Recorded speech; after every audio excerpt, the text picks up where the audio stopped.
nak kata success habits tu, a lot of it is hard work, and then my ability to put my passion into what I do. And of course, there are a lot of books and then materials that you can read about.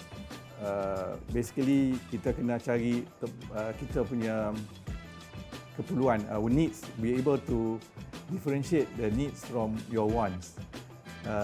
Want tu macam-macam, tapi you must be able to look at what you need most. Working and committing yourself with passion is also to be aware that there is this risk of getting carried away with greed and obsession. So you have to be careful that you are not too carried away. And then you must be able to also, what I always use is a chopstick analogy when I advise people on career and choosing your journey. Chopstick ni dua kan. Yang atas tu is your what you want and what you think you are good, then the other one is your capability. Tengah orang tu dia rasa dia boleh buat tapi dia tak boleh buat. So satu is your passion, your want, the other one is your capability. Kalau you can put these two together, then insyaAllah you'll be able to get a meaningful ni important, meaningful journey. I think if one has an ambition to go into business, a lot of people say you want to be your own boss, tapi there's a cliche that when you're out in business, the customer is the boss, so you cannot run away from the boss. Ada orang yang tak ada peluang masuk universiti, tapi dia orang terus buat business. They learn the hard way, but doesn't mean that you masuk universiti you will learn the short way, the easier way. So I guess in business there is no shortcut.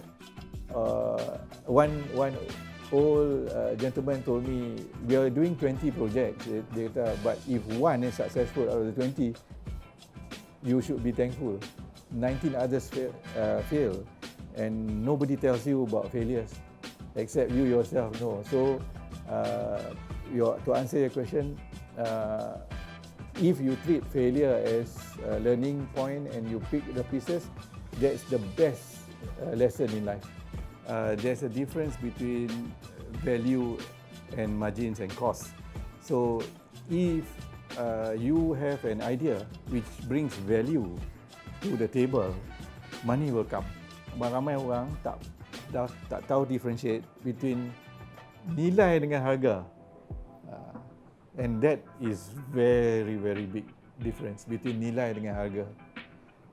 Harga RM1, nilainya RM20. To answer your question about making graduates ready is, I think they must be ready just not for work, but for the world.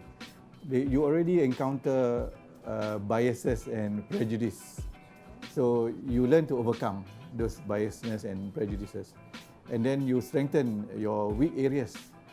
That will take time for you to identify and address the areas that you need to build on, your strength. And then when you go out, you must be able to understand what, as I said, what value I can bring to the customer. One of the successful traits is your ability to learn and agree and subscribe to the concept of lifelong learning. What USM has given me is a quality education, which I will never be able to forget.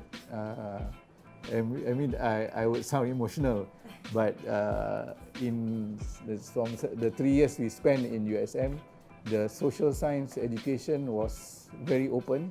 VC introduced a very flexible education system where you can cross schools, you can pusat pengajian without any issue or problem. For example, our nearest, you want to do housing building or planning, you can go and do, as long as you can put your heart into it.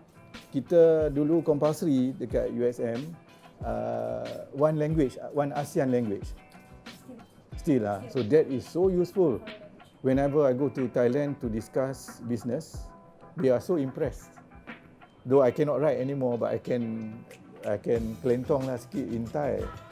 And of course, one of the things that I remember when I was in USM is masa tu bapak saya pencen, so tak ada nak burden dia dengan fees pun susah.